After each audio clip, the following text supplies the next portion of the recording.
잠들지 않는 남도 한라산이여.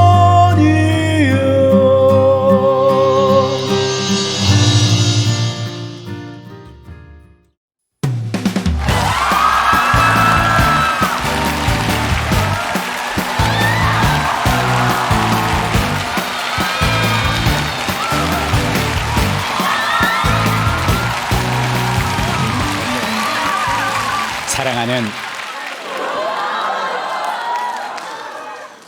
제주도민 여러분들, 그리고 이 방송을 보고 계시는 대한민국 국민 여러분들, 안녕하십니까? 저는 이 땅에서 23년째 역사를 강의하고 있는 설민석입니다. 반갑습니다.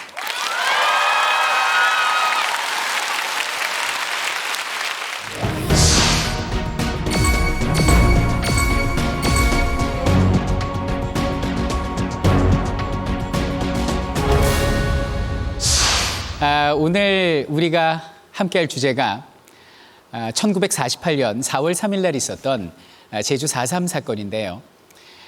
이 이야기는 매우 슬픈 이야기예요. 매우 가슴 아픈 이야기인데, 이것은 나이 지긋하신 어르신서부터 시작해서 지금 막 이제 뭐 공부 열심히 하고 있는 우리의 미래 새싹들이 함께 해야 할, 반드시 함께 기억해야 할 이야기다라고 말씀드리고 싶어요. 대한민국 국민뿐만 아니라 실제 이 제주도에 사는 이 젊은 학생들도 4.3 사건에 대해서는 잘 모른다라고 알고 있습니다. 그래서 오늘 이제는 말할 수 있다, 이 이야기를 우리가 다시 한번 좀 이야기해보고 그날을 추모하고 이것을 바탕으로 우리가 어떻게 살아가야 되는지를 다시 한번 되짚어보자라는 의미에서 이 강연을 만들어 봤습니다. 여러분들 지금 가슴에 다 동백꽃 달고 계시네요. 저도 달고 있습니다. 이 동백꽃이요, 제주도 4.3 사건을 상징하는 꽃이 됩니다. 꽃말이 기다림이에요.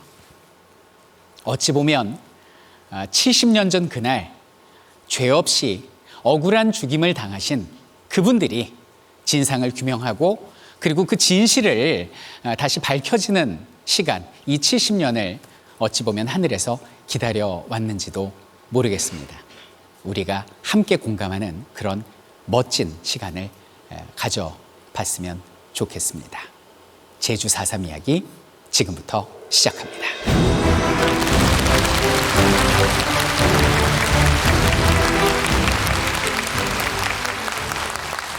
4.3 사건 머리에는 있는데요, 가슴엔 새겨져 있는데 막상 입으로 꺼내려니까 좀 입이 떨어지지 않거든요. 일단 4.3 사건의 그 진상보고서에 나온 사전적 의미 한번 보도록 하겠습니다. 자, 제주 4.3 사건은요, 47년 3월 1일 경찰의 발포 사건을 기점으로 해서 경찰, 서청이 뭔지 좀 이따 말씀드릴게요. 그들에 대한 탄압에 대한 저항과 단독성과 단독정부 반대를 기치로 무장대와 토벌대 간의 무력 충돌과 토벌대의 진압 과정에서 수많은 주민들이 희생당한 사건이다, 이렇게 이야기를 하고 있습니다. 뭐 언뜻 봐도 이 얘기가 무슨 얘기인지 잘 모르겠지요. 그래서 제가 왔습니다.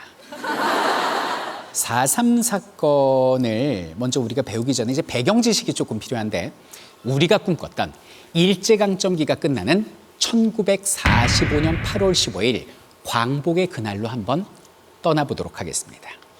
일본이 패망했어요. 일왕이 항복을 합니다. 광복의 그날 우리는 모두 대한독립 만세를 외치는데, 그 순간 소련군은 이미 우리나라 북쪽으로 진주에 들어와 있었어요. 미국이 깜짝 놀란 거예요. 뭐야? 아니 지금 전쟁이 끝났는데 소련이 한반도로 막 진주에 내려오네? 그럼 한반도가 전부 다 사회주의 세상이 되는 거야? 그건 안 되지. 기다려! 그러면서 일본에 주둔해 있던 미군이 우리나라 한반도로 들어오니 이것이 우리가 광복한 다음 달이에요. 그래서 광복 이후에 우리는 꿈꾸던 즉각 독립을 맞이한 것이 아니라 북쪽에는 소련군, 남쪽에는 미군이 주둔하는 미소 군정 상태를 맞이하게 되고, 둘 사이의 경계선은 북위 38도선, 38도선이 갈리게 되는 거예요. 이유는 우리 스스로 힘이 없었기 때문이에요. 우리 마음대로 독립할 수 없죠. 그럼 우리 민족의 독립의 열쇠를 쥔 사람들은 누구예요? 미국과 소련이었어요. 그럼 둘이 잘 합의를 봐서 이제 독립안을 내놔야 될 거 아니에요. 근데 2차 세계대전 끝나고 냉전이 시작되면서 둘 사이의 어떤 회담이 결렬이 되기 시작합니다. 우리는 불안했어요. 아, 뭐야, 우리 이러다 독립 못하는 거 아니야? 아니 지금 정부도 없는 무정부 상태인데 어떻게 되는 거야? 라고 불안해하고 있을 때 당시에 미국 편에 섰던 미국 유학 출신 이승만 박사가 전라북도 정읍에서 이런 발언을 합니다. 이것이 그 유명한 정읍 발언인데요. 내용은 그래요. 저기는 공산주의자들과는 어차피 대화가 통하지 않으니까 38도선 이남, 남한만의 단독 정부를 수립하는 것이 옳을 것 같다라는 취지의 발언을 해요. 그럼 민족주의적 시각에선 이건 안 될 일이잖아요. 그래서 당시 좌익, 우익, 심지어는 중도파 할 거 없이 많은 민족 지도자들이 여기에 반대를 하고 나섭니다. 그래서 미국이 소련한테 제안을 합니다. 야, 소련아, 어차피 우리끼리 대화가 안 되니까 우리 저 유엔의 요구를 물어보자. 그 유엔의 뜻에 따르자 이렇게 얘기를 합니다. 그러니까 소련이 뭐라고 그랬게요? 반대합니다. 안 되라고 얘기를 해요. 근데 그 반대에도 불구하고 미국이 그냥 밀어붙여갖고 유엔에 물어봐요. 이 한반도 어떻게 할까요? 이 답이 안 나옵니다. 그러니까 유엔에서 뭐라고 그러냐? 그냥 즉각 독립시켜요. 임시정부고 뭐고 필요 없고 그냥 즉각 독립시켜. 국회의원 선거해. 인구 비례로. 남북한 인구 비례로 국회의원 총선을 실시해라고 명령을 내려요. 인구 비례 국회의원 선거를 하면요. 예를 들면 남한의 국회의원 한 200석 나오잖아요. 북한은 인구 비례로 따지면 100석밖에 안 나와. 그럼 지금 당장 국회의원 선거를 하면은 과반수 이상을 누가 차지하겠어? 사회주의가 차지하겠어? 자유민주주의가 차지하겠어? 자유민주주의가 차지하지. 그럼 미국의 입김이 세지는 거예요. 그래서 소련이 이거를 반대하는 거죠. 이런 상황에서 유엔 위원단이 우리나라의 그 국회의원 선거를 홍보하고 감시하기 위해서 남한으로 들어옵니다. 남한은 좋아하죠. 빨리 국회의원 선거합시다. 좋아하는데 소련이 방북을 거부해요. 못 들어와. 어딜 들어와? 오지 마. 우리는 이거 불공정한 선거라고 생각해. 집어치워. 이렇게 된 겁니다. 당황한 미국은 이거 유엔이 시켰는데 유엔에 다시 물어봐요.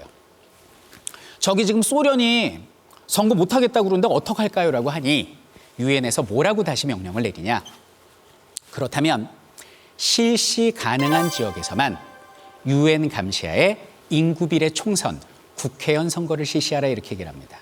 그 얘기는 뭐죠? 38도선 이남에서만 국회의원 선거를 하라는 얘기예요. 그럼 그 국회의원들이 38도선 이남만의 헌법을 만들고 남한만의 대통령을 뽑고 남한만의 정부를 수립하겠죠. 이거 누가 주장한 뭐하고 똑같은 거예요. 이승만 박사가 주장한 정읍 발언이 현실화되게 생긴 거예요. 우리나라가 반으로 쪼개지게 생겼습니다. 큰일 났잖아요. 그래서 이건 안 된다. 유엔의 결정안 따를 수 없다. 남한만의 단독 정부 수립을 반대한다 그러면서 나서신 분이 있었으니 그분이 그 유명한 김구 선생님이세요. 김구 선생님은 남한에 있는 민족 지도자를 많은 분들을 모시고 38도선을 넘어 북쪽으로 갑니다. 왜? 내 김일성이 좀 만나보겠다. 사회주의자 김두봉이를 만나겠어. 그래서 이념을 초월해서 우리 민족 지도자들이 유엔의 결정안에 대해서 한번 터놓고 논의하자. 이런 의미에서 이제 북으로 가세요. 그래서 평양에서 민족 지도자들이 만나가지고 이 문제에 대해서 합의를 봅니다. 남한만의 단독 정부 수립 반대. 우리 민족은 하나다. 미군, 소련군 이 땅에서 물러가라. 라는 결정을 내렸어요. 자, 근데 이런 민족 지도자들의 결정에도 불구하고 남쪽에서는 차근차근 남한만의 국회의원 선거가 준비되고 있었어요. 그래서 48년 5월 10일 날 우리나라 최초의 국회의원 선거를 한다는 거예요. 50총선을 막기 위해서 어떤 방법을 택하시냐? 불참, 보이콧을 선언합니다. 예를 들면 이런 거죠. 우리 청소년들이 많으니까 쉬운 예를 들어볼게요. 연말 가요 시상식을 하는데 YG하고 SM이 불참한대. 심지어는 방탄소년단도 안 나와. 그러면 그 연말 가요 시상식이 의미가 있어 없어? 그럼 무산될 거 아니야. 뭐 이렇게 생각을 하신 것 같아요. 그런데 당시 선거관리위원회에서는 불참? 알았어요. 참여하지 마세요. 필요 없어요. 그리고 차근차근 진행을 하게 됩니다. 결국 김구를 비롯한 불참 세력들은 권력은 잃는 결과를 가져오게 되고요. 당시에 남한만의 단독 정부 수립을 반대하는 사회주의 세력은요, 좀 더 적극적인 방법을 펼치게 됩니다. 5월 10일 날 남한에서만 200개의 선거구에서 200명의 국회의원을 뽑는 선거가 치러지는데요. 제주도의 선거구 3군데였거든요. 그중에 2군데가 불이 타요. 그래서 초대 국회의원이 200명이 아니라 198명이 됩니다. 이래서 제주도는 그 당시에 50총선을 방해한 사회주의자들의 섬, 빨간 섬으로 낙인이 찍혀지게 된 거예요. 당시에 남한만의 단독 정부 수립을 반대하는 세력이 전국 각지에 있었는데 왜 유독 이곳 제주도에서만 선거구가 불타고 막 선거를 치르지 못하는 그런 극단적인 일이 벌어졌을까? 과연 4.3 사건 이전에 이곳 제주도에서는 어떤 일이 있었던 것일까요?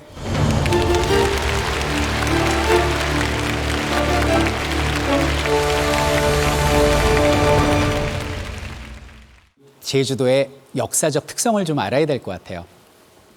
그 조선시대 제주도는요, 주로 그 죄 지은 사람들이 오는 유배지였습니다. 제주도로 유배 온 사람 중에 제일 유명한 사람이 누군지 아세요? 영화 주인공도 했었는데 광해군이 제주도로 유배를 왔어요. 광해군이. 그리고 또 추사체로 유명한 조선욱의 김정희, 그분도 이제 제주도로 유배를 왔어요. 주로 이제 유배자들이 많이 오고 죄 지은 사람들이 오고, 그리고 이제 곡물이라는 이름으로 육지에 많은 세금을 빼앗겼던, 쉽게 얘기해서 어떤 이 규모나 이런 거에 비해서 많이 대우를 받지 못한 섬이 제주도였습니다. 근데 그런 제주도가 일제강점기에는 더더욱 큰 피해를 입게 됩니다. 자, 이유가 뭐냐? 이 지정학적으로 일본하고 가까운 거예요, 여기가. 그러니까 일본인들이 우리 제주도에 있는 남자들, 이런 어린 학생들을 징용으로 끌고 가고, 징병으로 끌고 가고, 마구잡이로 막 일본으로 끌려간 거예요. 그리고 일본이 패망하기 직전에 이 제주도를 군사기지로 여깁니다. 그래가지고 여러분 혹시 가미가제 특공대라고 들어봤어요? 미국 군함이 있으면 전투기가 가서 그냥 들이받아 버리는 이 자살 특공대거든. 근데 이 가미가제가 전투기만 있는 게 아니라 자살 어뢰정도 있어요. 그 잠수정.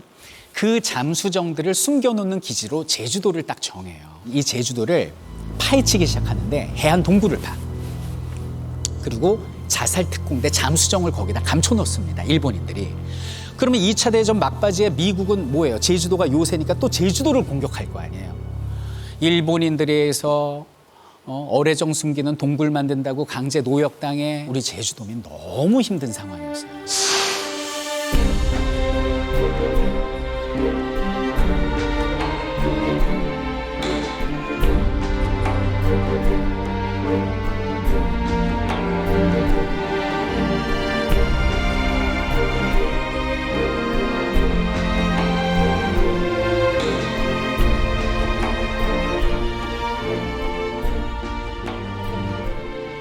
자, 이렇게 힘든 일제강점기가 가고 45년 8월 15일 광복의 그날이 왔습니다. 자, 이제 광복이 됐잖아요. 그리고 9월에 이제 우리나라에 미군이 들어온다고 그랬잖아요. 여기는 제주도가 한 달 늦게 들어와요, 육지보다. 그러니까 이 고립된 섬에서 만세를 부르고 싶은데 막 일본 경찰들이 총칼로 위협하고 있고 만세도 못 부르고, 아마 그 당시에 미군들이 언제 들어오나 하루가 천년 같았을 거라고요. 그때 또 일본 군인들이 어떤 나쁜 짓을 했느냐. 물자를 뒤로, 군수 물자를 뒤로 빼서 팔아버리기도 하고, 심지어는 총칼로 우리 제주도민들을 위협하기도 하고, 가장 나쁜 짓이 뭐냐면 그 일제강점기에 그 공출제라고 그래서 우리가 이제 생산물을 내잖아요. 그럼 일본인들이 그걸 다 뺏어가고 배급을 나눠줍니다. 그럼 이제 광복한 다음에 우리가 먹을 게 없으니까 배급을 줘야 되잖아요. 근데 도민들 보는 앞에서 그 곡물에다가 석유를 붓고 불을 질러서 다 태워버려요.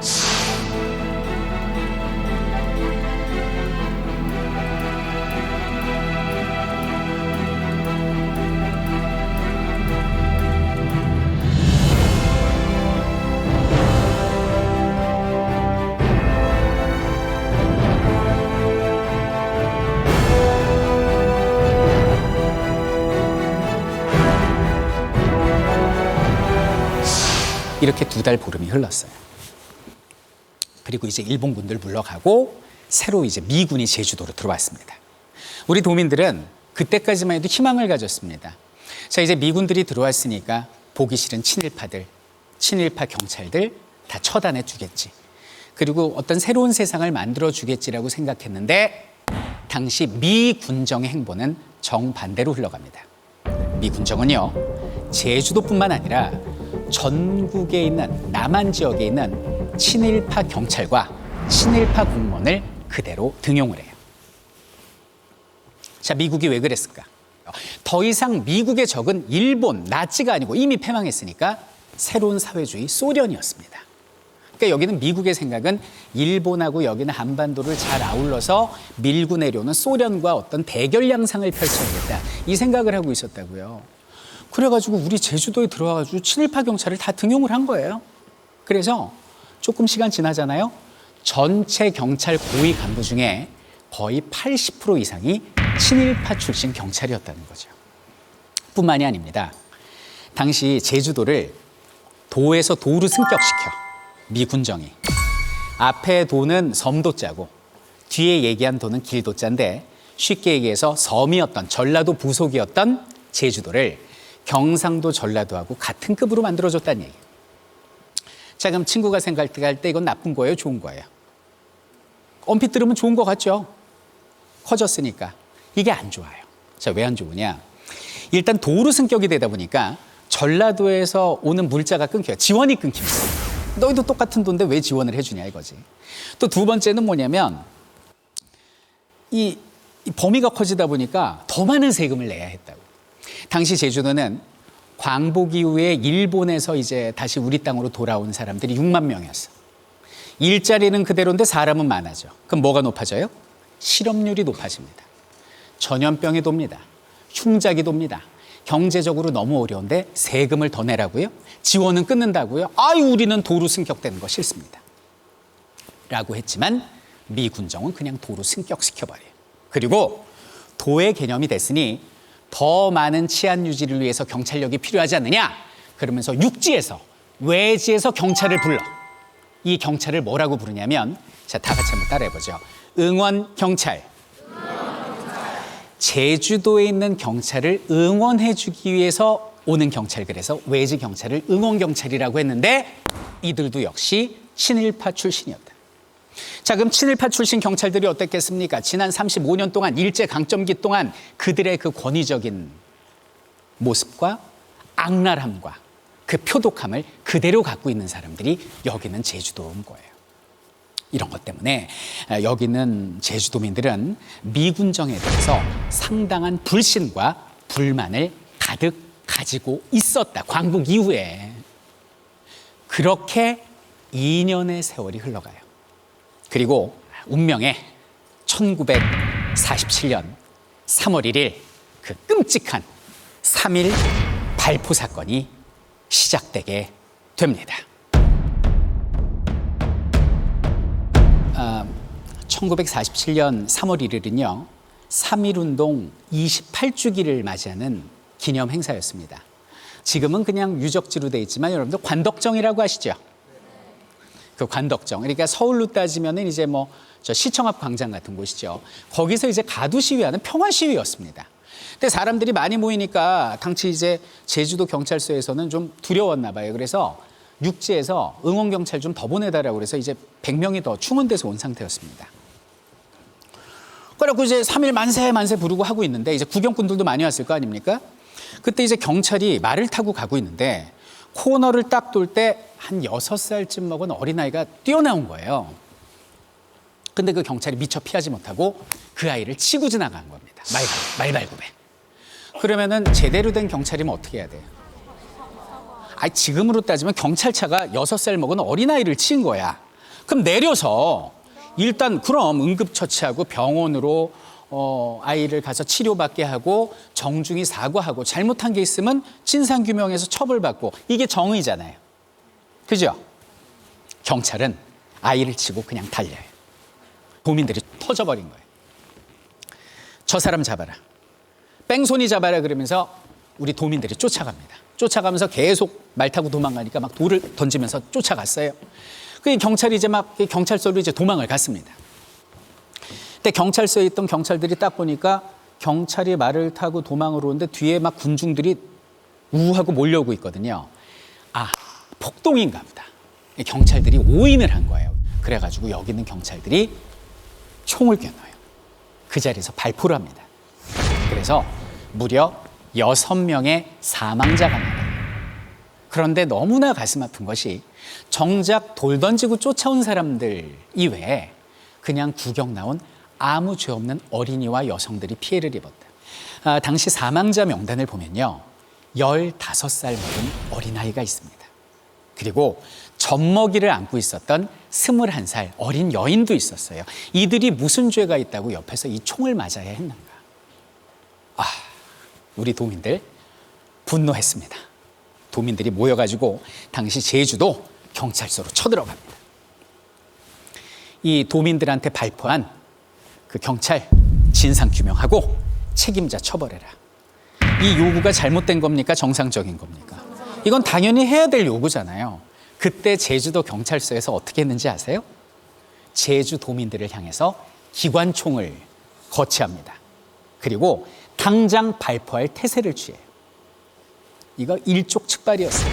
이게 3.1 발포 사건이에요.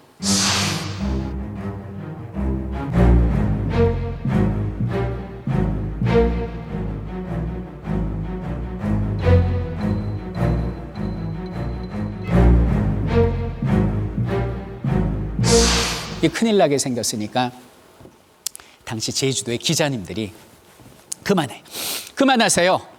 경찰 그만하고 제주도민 이러다 큰일 나겠습니다. 일단 대구로 돌아가세요. 그래서 이제 그 기자분들이 뜯어 말긴 거예요. 그리고 집에 갔는데 도민들이 이게 참을 수가 없는 거지. 그래서 9일 뒤에 3월 10일이죠. 3.1 총파업에 들어갑니다. 나가던 직장에 나가지 않고 다 함께 모여서 진상규명하고 책임자를 처벌하라는 시위를 하게 되죠. 제주도에 있었던 기업인, 또 장사하시는 분, 그리고 금융하시는 분, 심지어는 공무원의 경찰 공무원까지 전 제주도 166개군 95%의 자영업자나 공무원들이 파업에 동참을 해요. 그러니까 제주도민이 하나로 똘똘 뭉쳤다라고 보시면 되겠습니다. 당시에 이 파업에 참여했던 경찰 공무원들의 증언을 한번 보도록 하겠습니다. 우리 중문지서 직원 일동은 오늘날까지 치안 확보라는 숭고한 정신으로 봉직을 해왔다. 그런데 이번 발포 사건으로 말미암아서 그 희생적 정신은 수포가 되었다. 그러므로 우리들은 그 악독한 명령에 복종할 수 없으므로 직장을 떠났다.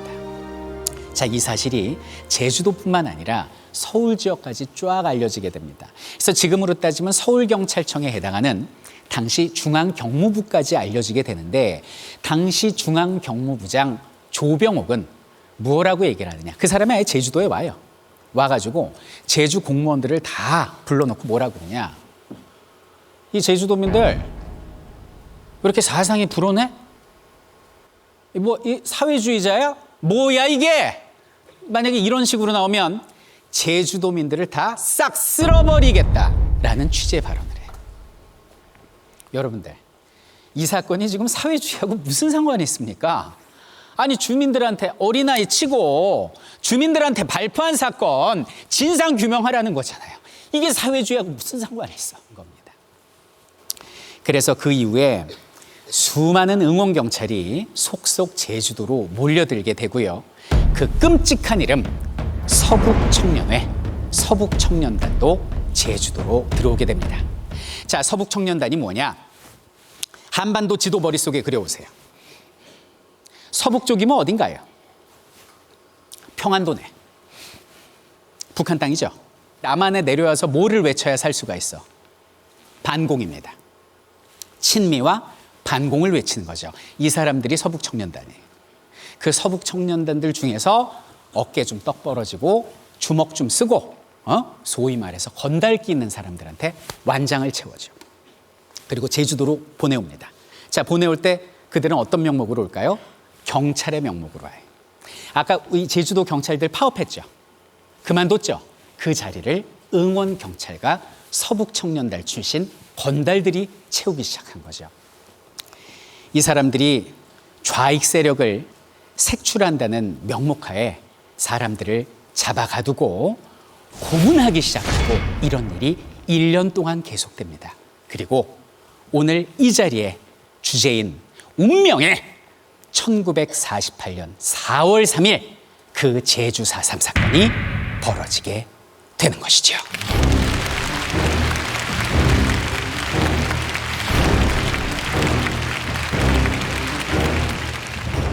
(1948년 4월 3일) 한라산 중턱의 오름에서 봉화불이 새벽 2시에 불타오르게 됩니다.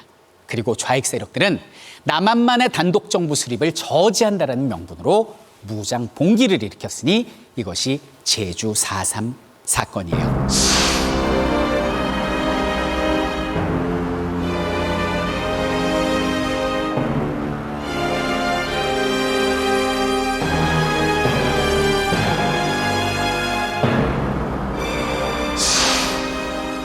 자, 근데 여기는 좌익 무장대는요, 이들 때문에 무관 제주도민들이 큰 피해를 입었다라는 사실에 그 비판에 결코 자유로울 수가 없어요. 왜냐하면 이 좌익 무장대가 우익들을 공격하는 과정에서 그 자리에 있던 무고한 그 우익들의 가족 같이 목숨을 잃어요.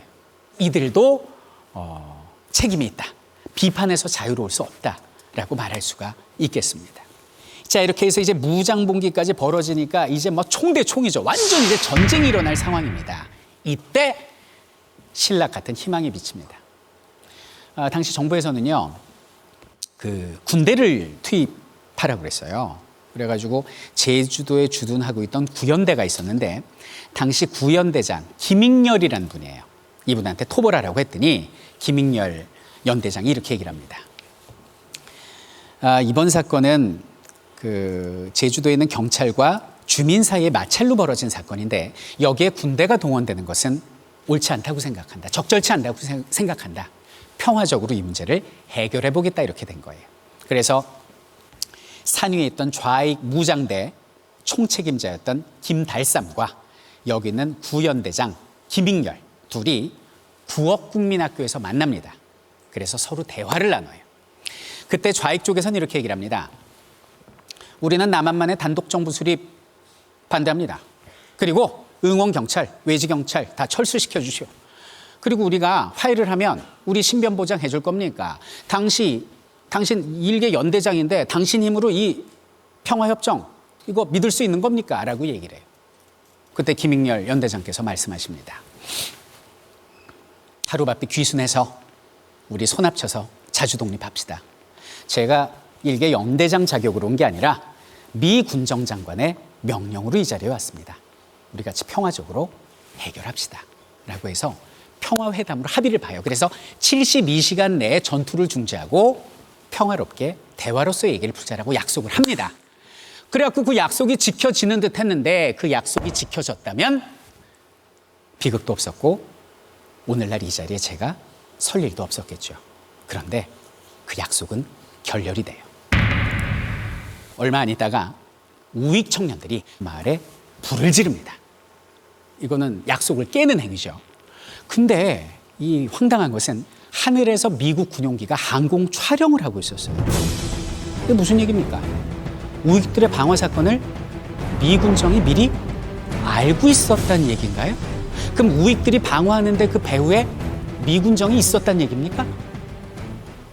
여기에 대해서는 많은 학자들이 연구를 하고 있고 앞으로도 연구를 해야겠지만 저는 깊이 언급은 하지 않겠습니다. 하지만 분명한 건 최초의 평화적으로 이야기를 마무리하려 했던 미 군정의 입장이 대토벌 쪽으로 변화한 것만은 분명하다. 이런 상황에서 당시 그 미 군정 장관이 제주도에 은밀히 방문을 해요. 그래서 이제 김익렬 연대장과 당시 중앙경무부장이었던 조병옥하고 그 앞에서 썰전을 벌입니다. 조병옥은 얘기합니다. 이거 제주도민들 다 사회주의자야. 이거 쓸어버려야 됩니다. 이렇게 얘기를 해요. 그러니까 거기는 김익렬 연대장이 무슨 소리입니까? 평화적으로 문제를 풀어야지 이러다 큰일 납니다라고 얘기를 해요. 그때 미국의 딘 장군이 이거는 조병옥 말이 맞다 그러면서 조병옥 경무국장의 손을 들어주고 김익렬 연대장을 해임을 시켜버립니다. 그리고 새로이 온 연대장이 박진경이라는 사람인데 이 사람이 새로이 연대장으로 부임하면서 어떤 말을 했는가 이렇게 얘기를 합니다. 폭동 사건을 진압하기 위해서는 제주도민 30만 명을 희생시킨다 할지라도 나는 이건 무방하다고 생각합니다. 그래서 부하들이 보다가 너무 심하게 탄압을 하니까 뭐 이런 사람이 있으면서 부하가 총을 쏴요. 그러니까 부하한테 암살당한 사람. 얼마나 악랄하게 도민들을 탄압을 했으면. 그래갖고 여기는 이제 박진경이라는 사람이 죽고 이제 김익렬 연대장 해고되고 박진경이 왔는데 이런 소리 하다가 이제 암살당하고 이제 미군 정은 끝나고 새로이 이제 대한민국 정부가 수립이 됐습니다.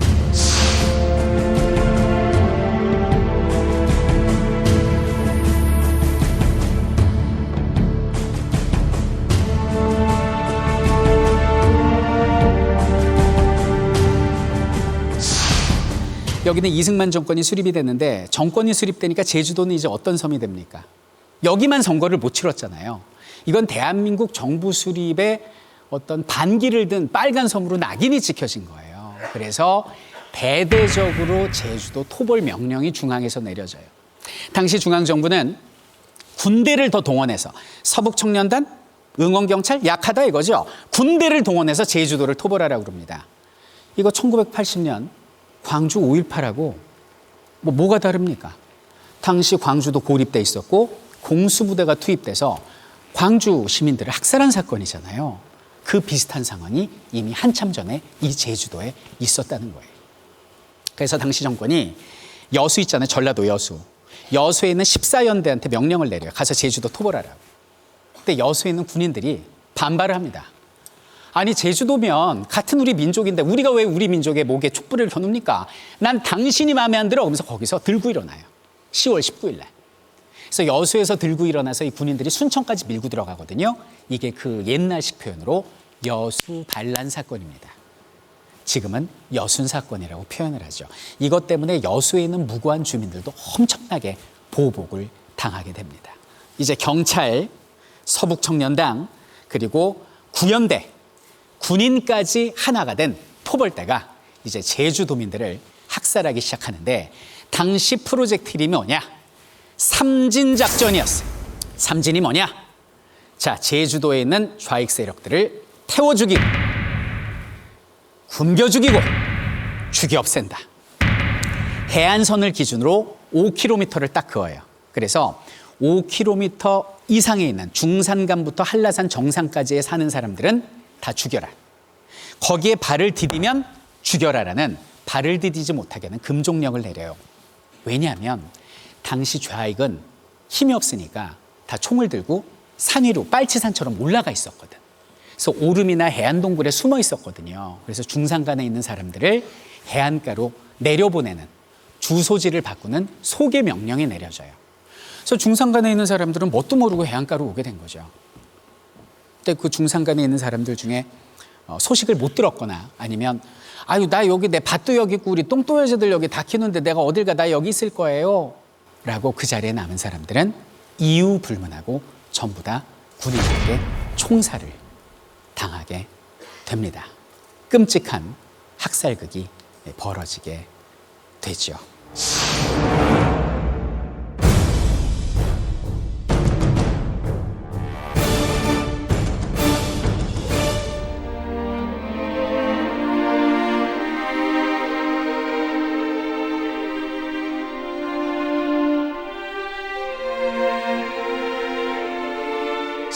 그럼 그 당시에 이 제주도에 살았던 우리 할아버지 할머니들이 당하셨던 피해가 어떤 피해였는지 그 생생한 증언을 한번 살펴보도록 하겠습니다.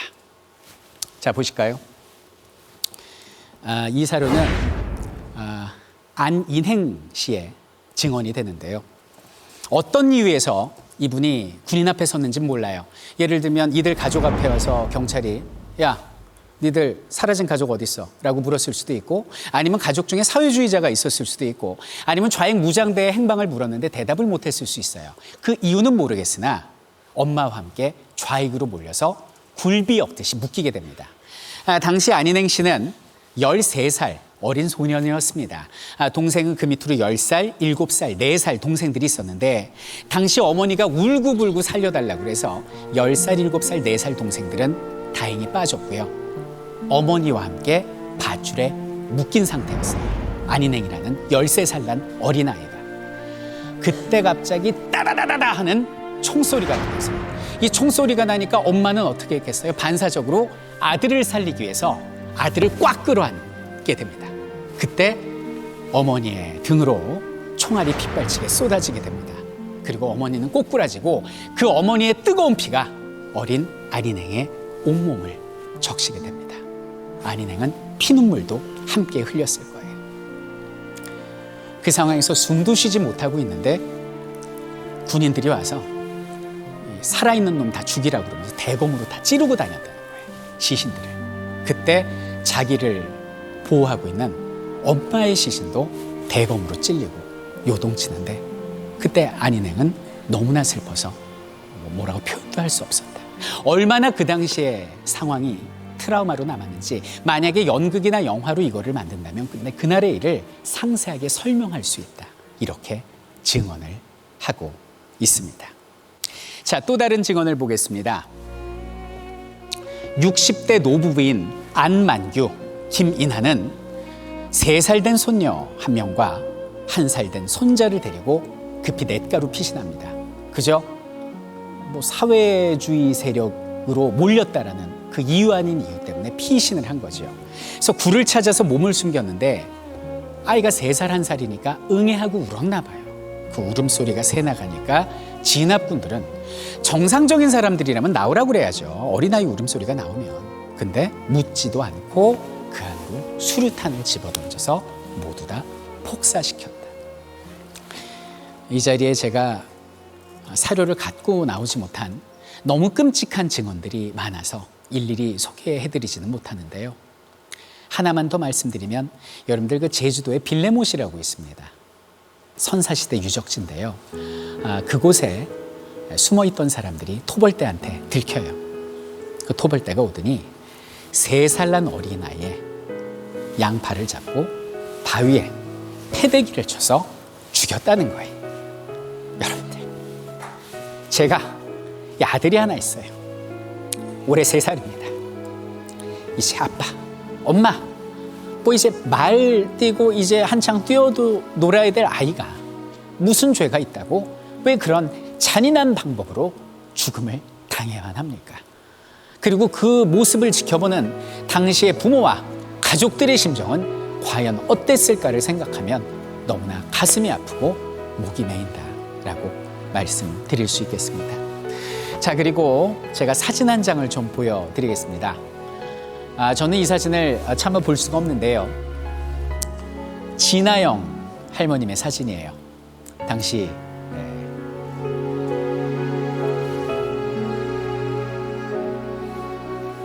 4.3 사건 때 총탄에 턱이 없어지셨습니다. 평생 턱이 없었어요. 그래서 먹지도 못하고 마시지도 못하셨습니다. 음식물을 씹을 수가 없어서 항상 위장병에 시달리셨어요.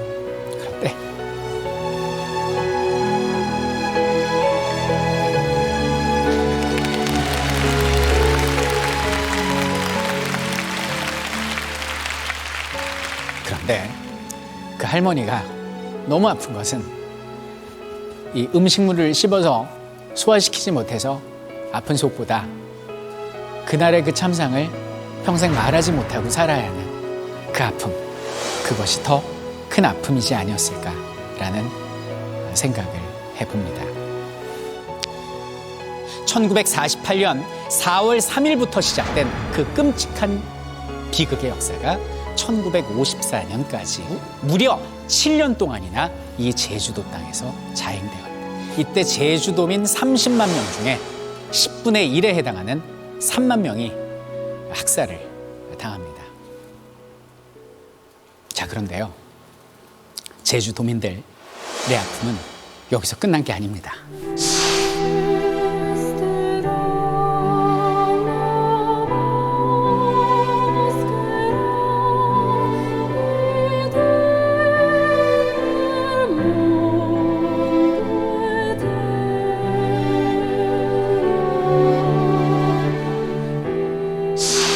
이승만 대통령이 독재를 하다가 4.19 혁명에 의해서 하야를 하게 돼요.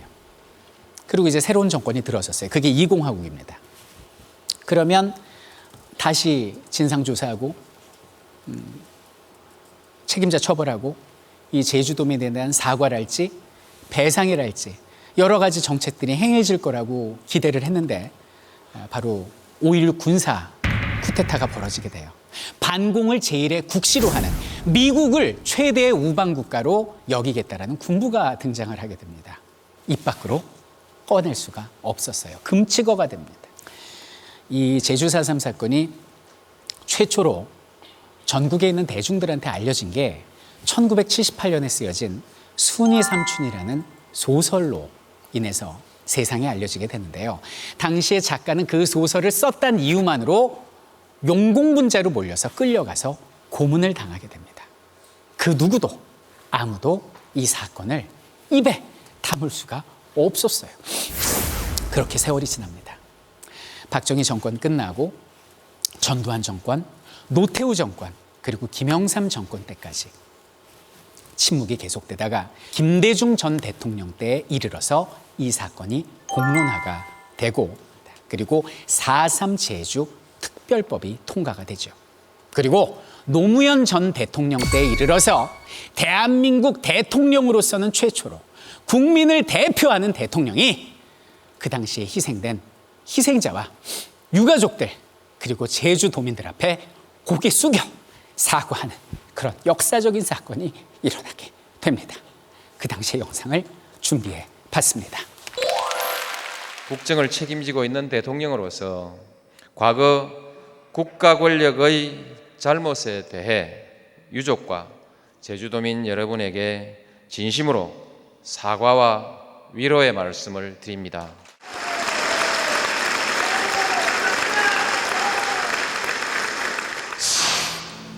우리 대한민국의 현대사는 많은 아픔을 가지고 있었어요. 4.19 혁명, 광주 5.18, 6월 민주항쟁 등 그런 민주화 운동의 바탕에는 수많은 사람의 희생과 피와 땀과 눈물이 있었다고 생각을 합니다. 근데 그 중에서도 우리 제주 4.3 사건은 가장 가슴 아픈 사건 중에 하나가 아닌가라는 생각을 해요. 같은 국민을 죽이는 씻을 수 없는 아픔의 역사가 되죠. 호갑의 역사라고 말할 수 있겠습니다. 더 가슴 아픈 것은 70년이 지나도록 우리가 이것을 입 밖으로 꺼내지 못하고 그분들에게 사과하지 못하고 함께 나누지 못했다는 이 자체가 너무나 가슴 아픈 역사가 아닌가라는 생각을 해봅니다. 여러분들 여기서요 차로 한 30분 정도 가면 제주 평화 기념관이 있습니다. 가보신 분 우리 학생들 참 많이들 가보셨는데요. 그 기념관에 가면요 이 백비라는 것이 있습니다. 아무것도 새겨지지 않은 그냥 비석이에요. 그래서 백비입니다.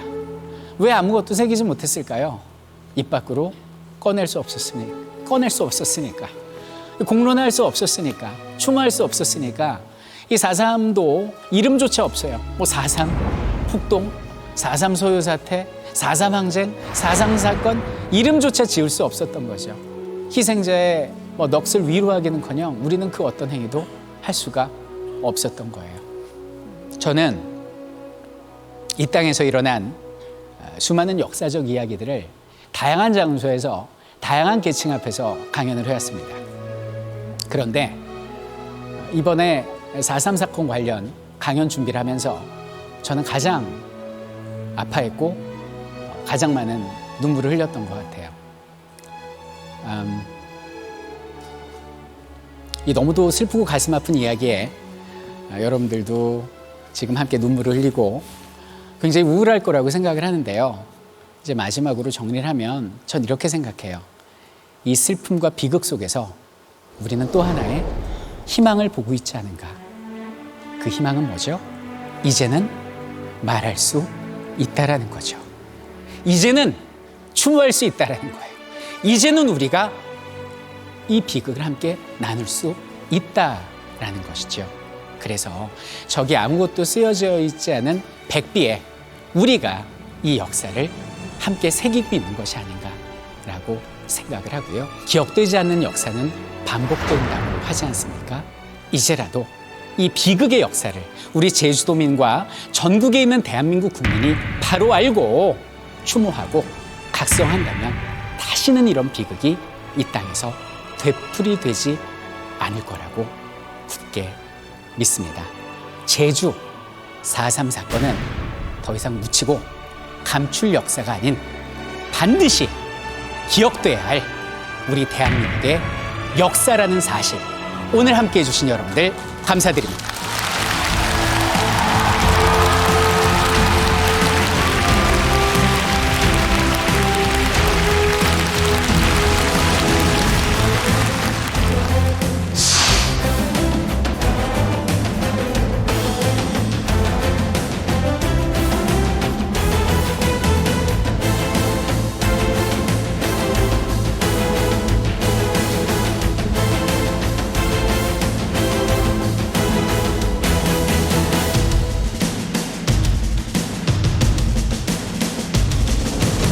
아픈 역사를 우리 제주도민들이 잊지 않고 4.3에 대한 이해를 좀 많이 할 수가 있고 모르고 살았는데 이렇게 들을 때마다 뭔가 역사 좀 더 알게 돼서 되게 좋았고